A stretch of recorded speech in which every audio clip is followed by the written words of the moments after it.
Donc, pour ce que l'Esprit veut nous donner ce soir, je vais vous inviter à tourner dans l'Évangile selon Luc au chapitre 16. Évangile selon Luc, chapitre 16. On va lire à partir du verset 1 jusqu'au verset 8.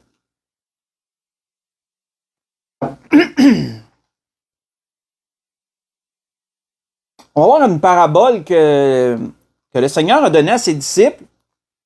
Et c'est une parabole intéressante parce qu'elle, comment je pourrais dire, elle soulève un aspect de la vie chrétienne dont on ne parle pas souvent.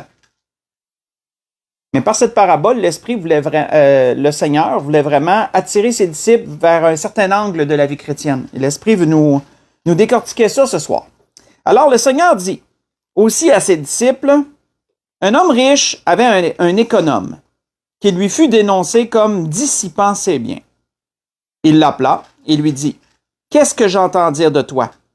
Rends compte de ton administration, car tu ne pourras plus administrer mes biens. » Et l'économe dit en lui-même, « Que ferai-je, puisque mon maître m'ôte l'administration de ses biens? Travailler la terre? Je ne le puis. Mendier? J'en ai honte. Je sais ce que je ferai, pour qu'il y ait des gens qui me reçoivent dans leur maison quand je serai destitué de mon emploi. » Et faisant venir chacun des débiteurs de son maître, il dit au premier, « Combien dois-tu à mon maître? » « 100 mesures d'huile, répondit-il. Et il lui dit, « Prends ton billet, assieds-toi vite, et écris 50. » Il dit ensuite à un autre, « Et toi, combien dois-tu? » « 100 mesures de blé, répondit-il. Et il lui dit, « Prends ton billet, et écris 80. » Le maître loua l'économe infidèle de ce qu'il avait agi en homme avisé.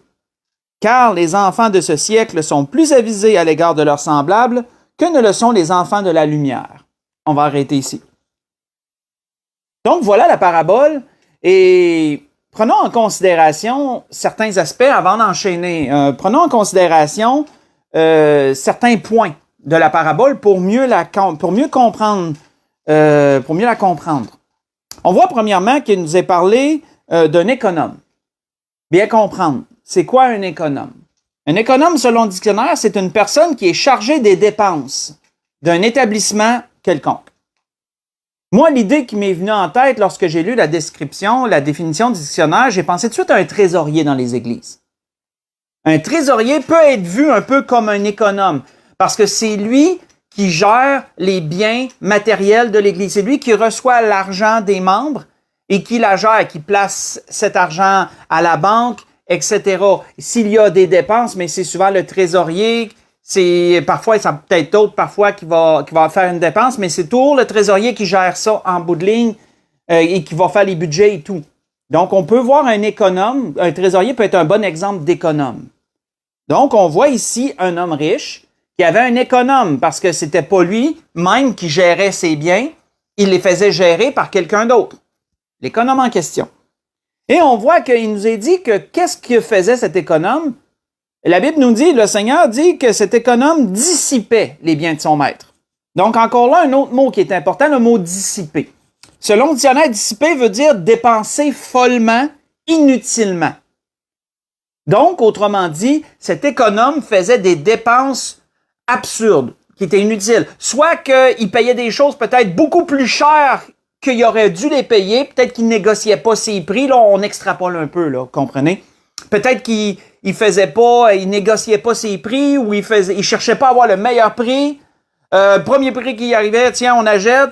Peut-être qu'il achetait des choses pour son maître qui étaient inutiles. Peut-être qu'il faisait des placements qui étaient hasardeux puis qui faisaient perdre l'argent à son maître. Peu importe, dans toutes les façons, on peut voir qu'autrement dit, il administrait mal les biens de son maître. Et ça, c'est venu aux oreilles de l'homme riche. C'est venu à son attention que son argent était mal géré, que ses biens étaient mal gérés. Et là, on voit que qu'est-ce que l'homme riche a dit? Ben, il dit, prépare-toi à régler tes comptes, prépare-toi à mettre mes comptes à jour parce que tu as fini, là. C'est plus toi qui vas administrer mes biens, là. Tu vas rendre compte de ton administration. Mets tes choses à jour parce qu'après ça, c'est fini. Et on voit que l'économe infidèle, qu'est-ce qu'il a fait? Ben, lui, il a décidé, il a été wise, on pourrait dire, Il a décidé de faire payer moins à ceux qui devaient des choses, d'enlever, de falsifier les contrats pour que ceux qui lui devaient quelque chose à son maître lui en doivent moins. Mais c'est pas vrai. Il a fait falsifier les contrats. Et ainsi, il s'est dit, ben, puisque je vais faire du bien à ces gens-là, puisque je vais leur faire une fleur, comme on dit, c'est une expression, faire une fleur à quelqu'un, autrement dit, c'est lui rendre, lui faire un passe-droit, lui donner un avantage quelconque. Bon, puisque je fais ça, ben, lorsque j'aurai plus d'emploi, je vais pouvoir aller revoir ces gens-là et leur dire, hey, tu te souviens ce que je t'ai fait sauver? J'aurais besoin d'aide, moi aussi, là. Voyez-vous, autrement dit, il préparait sa sortie pour qu'il y ait des gens qui l'accueillent, des gens qui puissent lui aider en attendant de se trouver un emploi quelconque ou autre. Mais, prenant tout ça en compte, il y a une chose qui est surprenante, c'est que le maître, lorsqu'il a su de quelle façon, lorsqu'il a su la façon, qu'est-ce que l'économe avait fait, ben, au lieu de le traîner en justice, au lieu de vraiment lui coller des procès, ou je sais pas trop qu'est-ce qu'il aurait pu faire à ce temps-là, ben, la Bible nous dit qu'il l'a loué. Autrement dit, il l'a félicité d'avoir agi en homme avisé. Ça, c'est particulier. C'est très particulier. Et, comme je disais, par cette parabole, l'Esprit veut attirer notre attention sur un angle de la vie chrétienne qu'on prend peut-être moins en considération, mais qui est tout aussi important. Mais premièrement, il faut commencer par le début. Qu'est-ce que la parabole veut dire? Quelles sont ses différentes significations? Donc, il faut comprendre que l'homme riche, c'est Dieu. L'association est facile. L'homme riche, c'est Dieu. Qui est l'économe infidèle? L'économe infidèle représente les chrétiens. Les chrétiens sont malheureusement des économes infidèles. Pourquoi cela? Qu'est-ce qu'il faut prendre en considération? On va prendre des points en considération pour comprendre en quoi on est infidèle. Tournons dans Matthieu chapitre 16. Allons dans Matthieu chapitre 16. Voyons certaines choses que la parole nous enseigne pour comprendre notre rôle là-dedans. Parce que l'économe infidèle nous représente. Mais en quoi nous représente-t-il? Dans Matthieu chapitre 16, si on lit à partir du verset 24 au verset 27.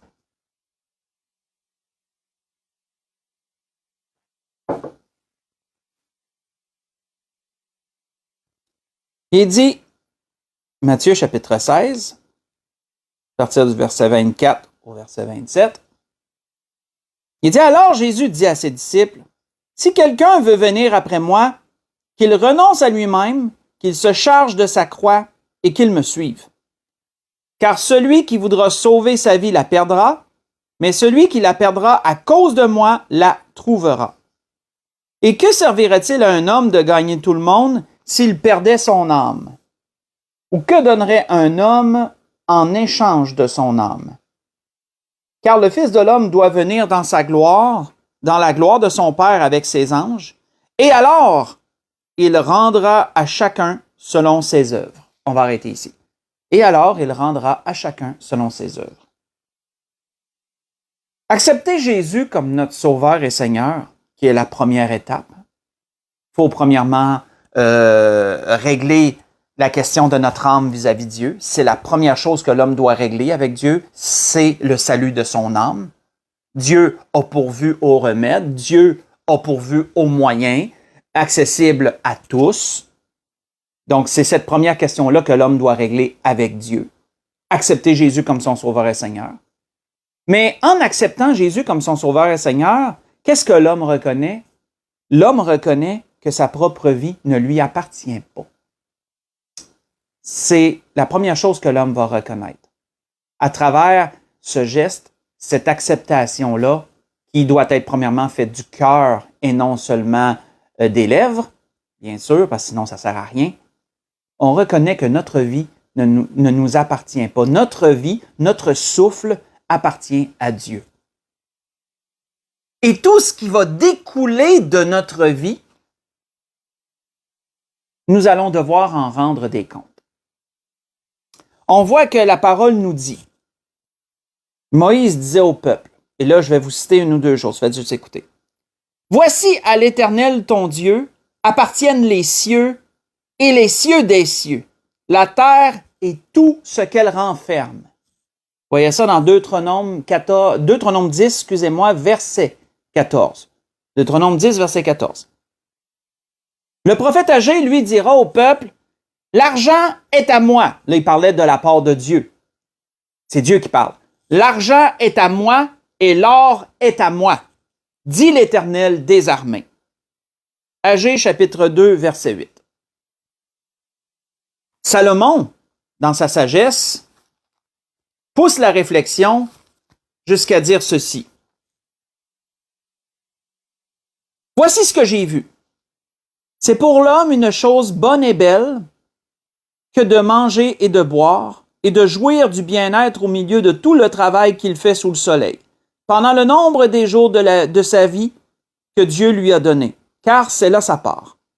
Mais si Dieu a donné à un homme des richesses et des biens, s'il l'a rendu maître d'en manger, d'en prendre sa part, de se réjouir au milieu de son travail, c'est là un don de Dieu.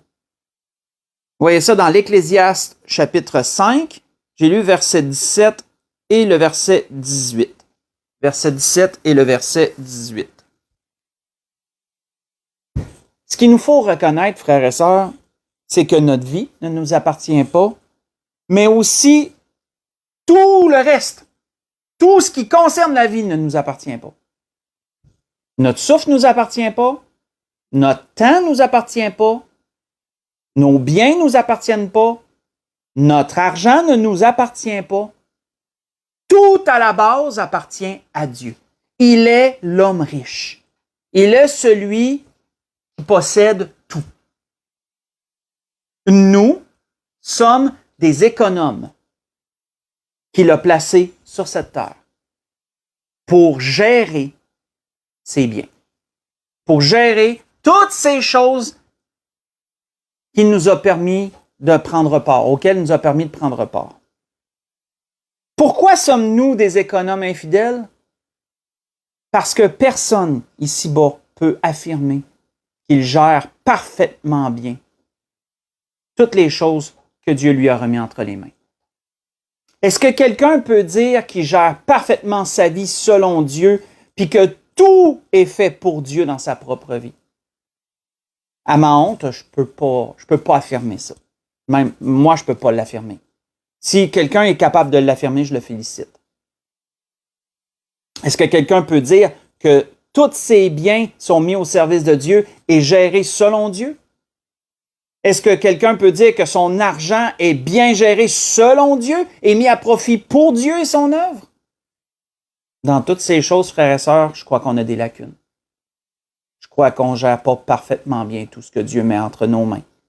Qu'on en garde beaucoup plus pour nous et notre part que de donner la part à Dieu. Nous sommes des économes infidèles. Nous sommes des économes infidèles. Et un jour, l'homme riche va nous redemander des comptes sur notre gestion. On voit que l'apôtre Paul disait aussi aux Corinthiens, « Car qui est-ce qui te distingue? Qu'as-tu que tu n'aies reçu? Et si tu l'as reçu, pourquoi te glorifies-tu comme si tu ne l'avais pas reçu? » Vous voyez ça dans 1 Corinthiens 4, verset 7. Autrement dit, l'apôtre Paul disait simplement que tu as tout reçu de Dieu. Il n'y a rien que tu peux dire que tu n'as pas reçu. Et si tu te dis que tu n'as rien reçu de Dieu, c'est que tu t'élèves en orgueil, tu te glorifies toi-même. Si tu dis, ben non, moi, Dieu m'a rien donné, c'est moi qui ai gagné mon argent, c'est moi qui ai étudié pour avoir ma job, c'est moi qui ai une bonne santé parce que j'en prends soin. Dieu n'a rien à voir dans tout ça. Quelqu'un qui pense comme ça s'élève en orgueil. Il se glorifie lui-même. Et pourtant, la vérité, c'est qu'il a tout reçu de Dieu. Parce que Dieu, d'un claquement de doigts, et même moins qu'un claquement de doigts, peut virer une vie à l'envers. Dieu peut virer une vie à l'envers s'il le désire. Puis l'homme ne peut pas rien faire. Quand c'est Dieu qui agit, l'homme ne peut pas virer les choses de bord. Il est obligé de les subir. C'est comme ça. Parce que c'est Dieu qui a le gros bout du bâton, comme on dit.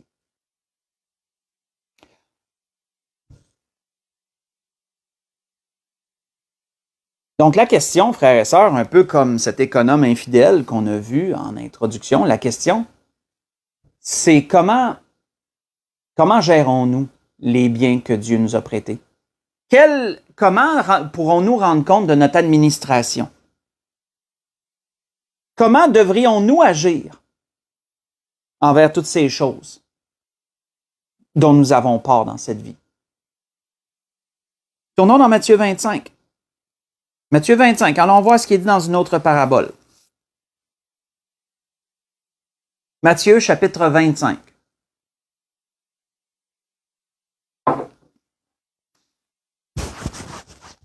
Matthieu chapitre 25, on va lire à partir du verset 34. On va rentrer dans une parabole, mais on ne la lira pas au complet. On va bien prendre la portion que l'Esprit veut qu'on prenne ce soir. Matthieu chapitre 25, on va lire à partir du verset 34 jusqu'au verset 40.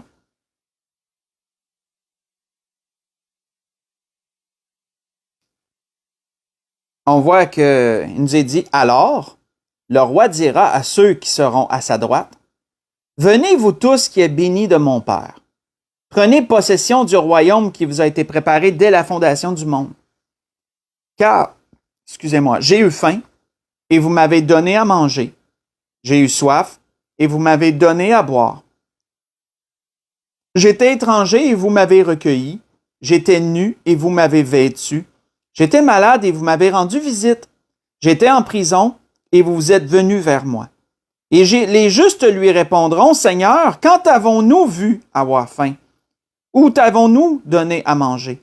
Ou avoir soif et t'avons-nous donné à boire? Quand avons-nous vu étranger? Où t'avons-nous recueilli? Ou nu et t'avons-nous vêtu? Quand avons-nous vu malade ou en prison et sommes-nous allés vers toi?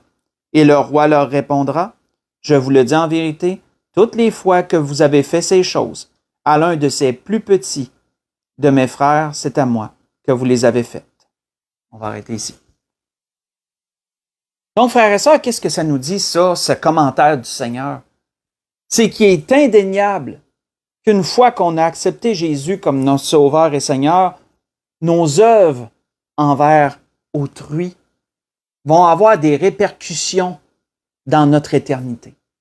C'est une chose qui est indéniable, que ce qu'on fait après avoir accepté Jésus comme notre Sauveur et Seigneur va nous suivre dans l'éternité. Tout ce qu'on fait va nous suivre dans l'éternité. L'apôtre Paul le disait aux Galates aussi, parce que comme le Seigneur le disait, les exemples qu'il a cités, quelqu'un a pris de son temps pour aller visiter des malades. Quelqu'un a pris de son temps pour aller visiter quelqu'un en prison. Quelqu'un a pris de son temps pour donner quelque chose à boire à quelqu'un ou quoi que ce soit qui lui a fait du bien. Qu'est-ce que le Seigneur dit? Tu l'as fait à moi et je vais te récompenser pour ça. Donc, autrement dit, il est indéniable et clair que nos œuvres dans cette vie-ci vont nous suivre dans l'éternité. Elles vont produire quelque chose qui sera pour nous dans l'éternité. L'apôtre Paul disait ceci aux Galates, que celui à qui l'on enseigne la parole fasse part de tous ses biens à celui qui l'enseigne. Ne vous y trompez pas, on ne se moque pas de Dieu. Ce qu'un homme aura semé, il le moissonnera aussi. Pensons à ce que l'apôtre Paul dit là. Ce qu'un homme aura semé. Est-ce que l'apôtre Paul parlait de nos jardins qu'on se fait l'été, le printemps, l'été, puis qu'on moissonne l'automne? Non. L'apôtre Paul imageait ce principe qu'à toutes les années, on va semer pour, en automne, plus tard dans la saison, récolter des fruits qui ont maturé. L'apôtre Paul appliquait ce même principe-là à toutes les œuvres qu'on fait ici-bas. Celui qui aura semé, autrement dit, celui qui aura fait des bonnes œuvres, qui aura fait du bien à autrui de toutes sortes de façons, va aussi le moissonner.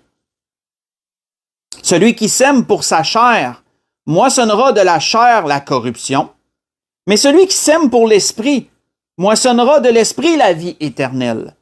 Ne nous lassons pas de faire le bien, car nous moissonnerons au temps convenable si nous ne nous relâchons pas. Donc, voyons-nous que l'apôtre Paul attire vraiment notre attention. En tout cas, l'attention des Galates, il l'attirait sur ce point spécifique. Ne nous lassons pas de faire le bien. Donc, on voit qu'il parle de nos œuvres ici. Il parle des œuvres.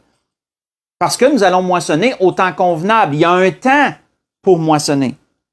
Ainsi donc, disait l'apôtre Paul, pendant que nous en avons l'occasion, pratiquons le bien envers tous. Donc, premièrement, on pratique le bien envers tous sans discrimination aucune.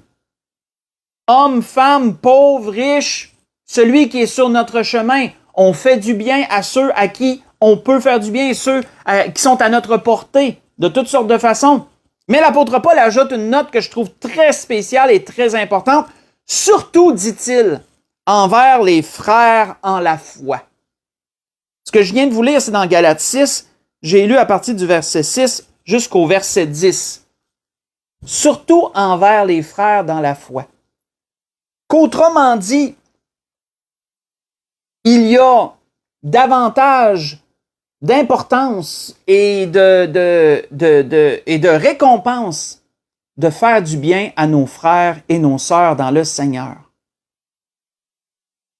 Parce que ce sont eux, comme le Seigneur disait dans la parabole qu'on vient de lire dans Matthieu 25, celui qui aura fait du bien au plus petit de mes frères. C'est qui les frères du Seigneur? Qui peut se prétendre être dans la famille du Seigneur si ce n'est pas celui qui a reçu Jésus comme son sauveur? Parce que quand on reçoit Jésus comme notre sauveur, nous devenons des enfants de Dieu. Jésus devient notre grand frère, devient notre grand frère, et nous sommes aussi des enfants de Dieu, adoptés dans la famille de Dieu. Donc, les chrétiens ont, comment je pourrais dire, la prééminence sur toute autre personne quand on fait du bien. À qui on fait du bien, les chrétiens ont une prééminence. Autrement dit, ils sont plus importants parce qu'ils sont frères, ce sont nos frères, ce sont nos sœurs, ce sont les enfants de Dieu aussi. Mais ça n'empêche pas qu'on doit faire du bien envers tous. L'apôtre Paul dit surtout envers les frères dans la foi. Surtout. On voit que le Seigneur disait à un autre endroit, « Donnez et il vous sera donné. On versera dans votre sein une bonne mesure, serrée, secouée et qui déborde. Car on vous mesurera avec la mesure dont vous vous serez servi. » Vous voyez ça dans Luc chapitre 6, verset 38. Donc, les personnes qui n'auront pas été généreuses dans cette vie, et je ne parle pas seulement d'argent, généreuses de leur temps, généreuses de leurs moyens, de prêter, de ci, de ça, d'aider quand ils peuvent aider, ceux qui n'auront pas été généreux, ben le Seigneur va les mesurer plus tard avec la même mesure qu'ils vont eux-mêmes être servis. De quelle façon tu es ouvert à aider les gens qui t'entourent? Le Seigneur va te mesurer de la même façon. C'est pesant, ça. C'est pesant. Sommes-nous des cœurs ouverts? Sommes-nous des gens qui débordent pour aider son prochain? Ou sommes-nous des gens très restreints, très restrictifs et très conservateurs de dire, ben, si vraiment j'ai plus rien, là, peut-être que je vais prendre du temps pour t'aider. Souvenons-nous que le Seigneur va nous mesurer de la même façon, avec la même mesure. Et ça revient, ça nous permet de revenir à notre parabole de départ, l'économe infidèle. Parce que oui, cet économe infidèle, c'est nous. Et l'homme riche est celui qui nous a fait administrer ses biens. Mais on voit que l'économe infidèle, lui, de la parabole, il a fait du bien à son prochain. Pourquoi? Parce qu'il se préparait une sortie. Oui, c'était pas totalement noble, mais le geste, le maître l'a approuvé. Il a fait du bien à son prochain. Le geste, le maître l'a approuvé. On sait que les raisons n'étaient pas nobles.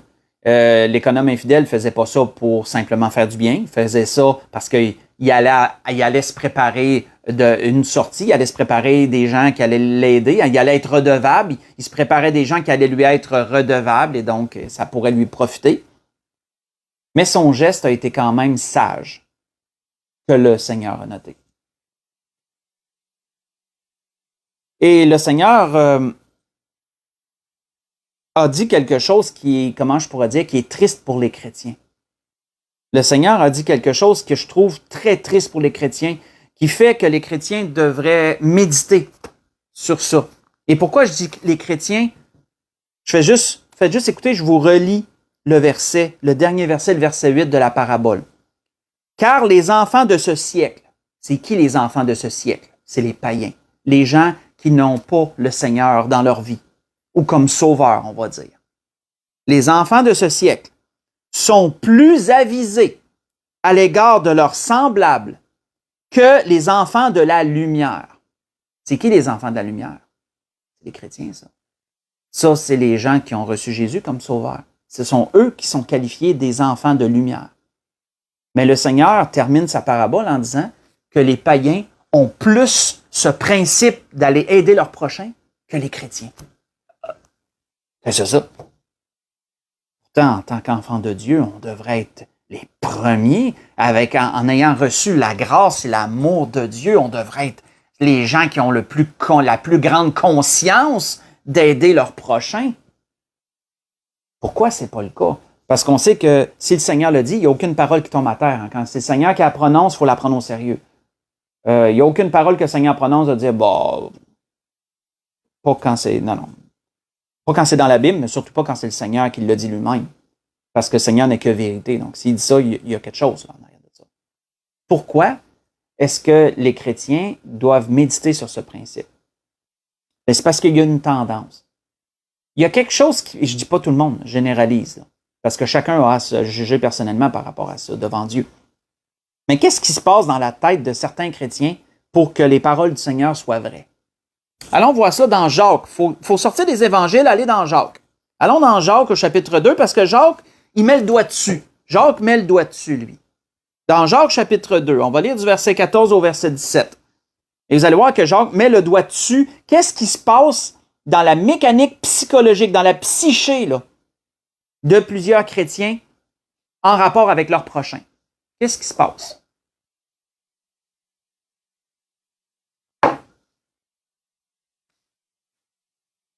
Dans Jacques chapitre 2, à partir du verset 14.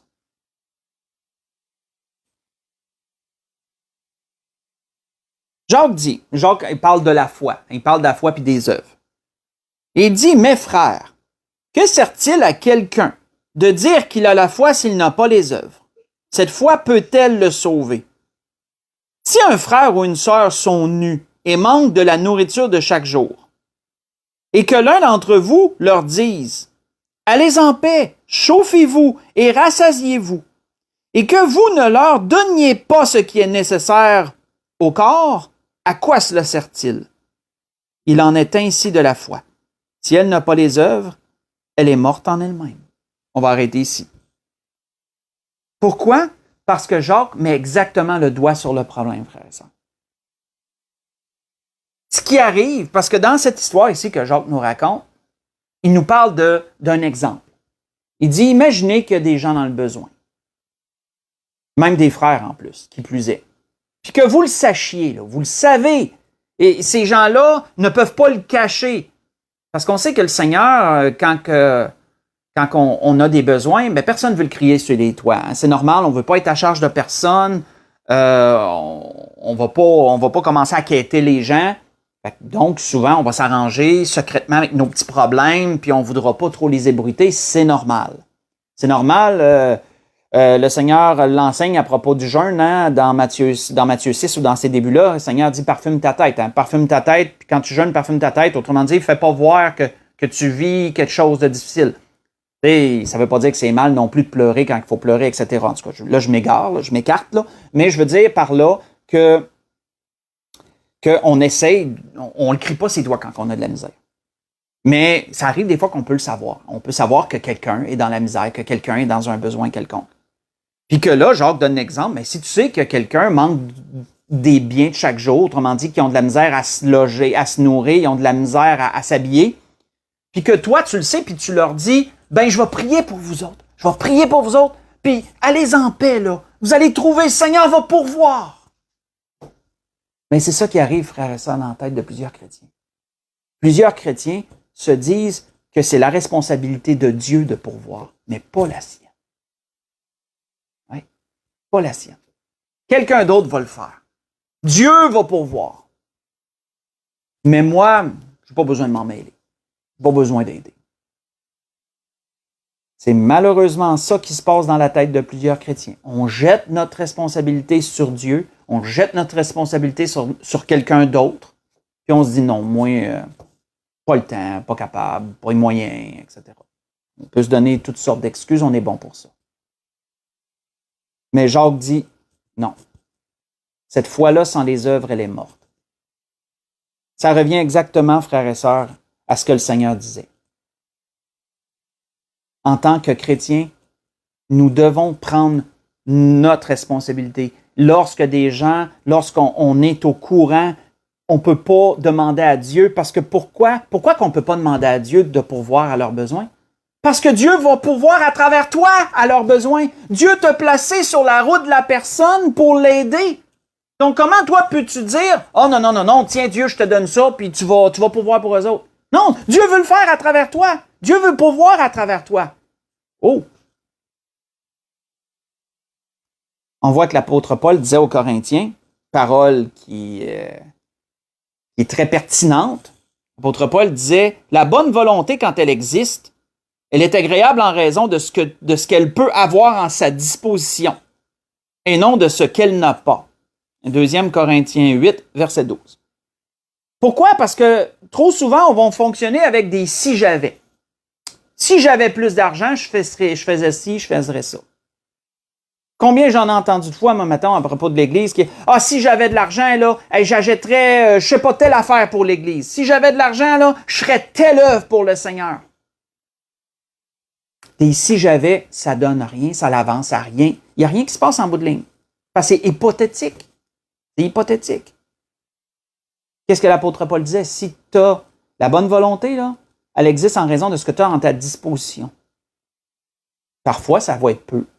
Il y en a qui sont plus en moyen, il y en a qui le sont moins. Il y en a qui ont plus de temps, il y en a qui ont moins de temps. Il y en a qui ont beaucoup de biens, il y en a qui ont moins de biens. Puis regarde, c'est correct, je veux dire, Dieu donne à chacun selon son bon vouloir. On est tous des économes, on va tous gérer, on va tous avoir différentes choses à gérer par rapport à notre vie, par rapport à notre temps, par rapport à tout. Mais malheureusement, nous sommes des économes infidèles et souvenons-nous que le maître va redemander des comptes de notre administration un jour. Et que tout ce que nous faisons dans cette vie a des répercussions sur la vie éternelle. Nous semons pour moissonner un jour.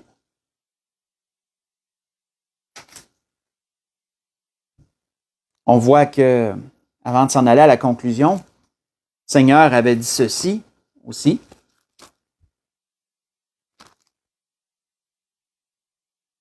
Celui qui vous reçoit, me reçoit.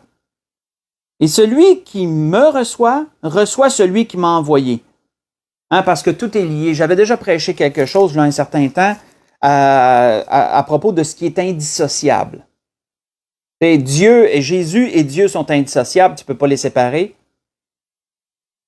Jésus et celui qui l'a reçu comme sauveur et Seigneur sont indissociables, tu ne peux pas les séparer. Et donc, si tu ne peux pas séparer Jésus du chrétien, ben, tu ne peux pas séparer Dieu du chrétien. C'est toute une grande chaîne, ça fait une chaîne. Donc, c'est ça que le Seigneur disait.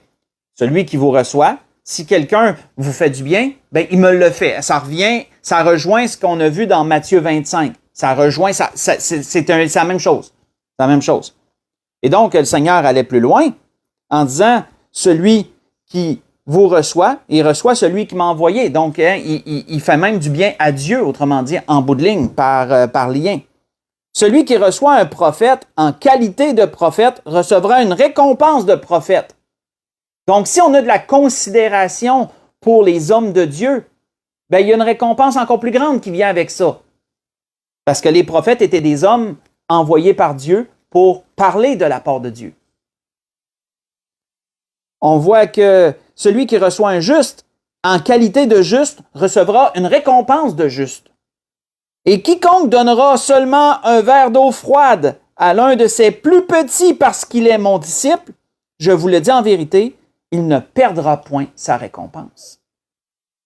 Voyez ça dans Matthieu chapitre 10, j'ai lu du verset 40 au verset 42. Donc, ce que Dieu nous demande, frères et sœurs, en tant qu'économe, ce que Dieu nous demande, c'est de mettre à son service ce qu'on a. C'est de mettre à son service ce qu'on a, aussi peu soit-il, aussi peu soit-il. D'être avisé comme l'économe infidèle qui a dépensé les biens de son maître pour aider les gens qui l'entouraient. Qui a fait du bien aux gens qui avaient rapport avec les biens du maître. Le Seigneur nous demande d'être avisés comme cet économe, parce que nous sommes aussi des économes dans cette vie.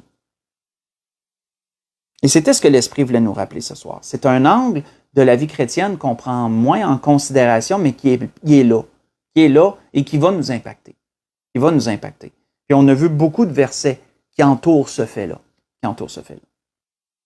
Pour conclure, on va retourner à notre parabole de l'économe infidèle et on va voir la suite, parce qu'il y a une portion qu'on n'a pas lue et est importante. Puis on va conclure avec cette portion-là. Donc on retourne dans Luc chapitre 16 et on va lire à partir du verset 9.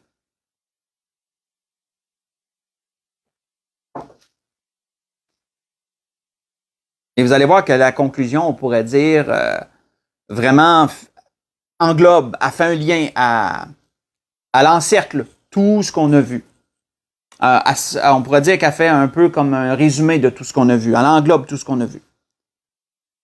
Donc, verset 9 est particulier. C'est une tournure de phrase assez particulière. Et moi, je vous dis, c'est Jésus qui parle, faites-vous des amis avec les richesses injustes, pour qu'ils vous reçoivent dans les tabernacles éternels quand elles viendront à vous manquer. Et ça, j'ai tourné cette phrase-là, je peux vous dire, je l'ai médité pendant au moins une demi-heure, 45 minutes, cette phrase-là. Pour essayer d'en comprendre. J'ai même regardé tous les mots grecs de chacun des mots de ce verset-là, pour bien le comprendre. Et quoi qu'elle traduit mot à mot, c'est difficile d'en trouver le sens. Quand on le regarde dans sa globalité, qu'est-ce que ça veut dire? Ça englobe exactement tout ce qu'on a vu ce soir. Autrement dit, de faire du bien aux gens qui nous entourent avec les richesses injustes. C'est quoi les richesses? Les richesses injustes, c'est quoi? Saviez-vous que le mot pour richesse ici, c'est mammon? Mammona. C'est mammona, mais c'est le dérivé de mammon. C'est les richesses. Donc, avec les biens temporels, de faire du bien aux gens qui nous entourent avec nos biens temporels, pour que lorsque nous serons dans les tabernacles éternels, qu'il y ait de quoi? Qu'il y ait quelque chose quelque chose à recevoir, qu'il y ait quelque chose qui nous attend lorsque nous serons dans les tabernacles éternels. Autrement dit, au ciel. C'est ça que ça veut dire.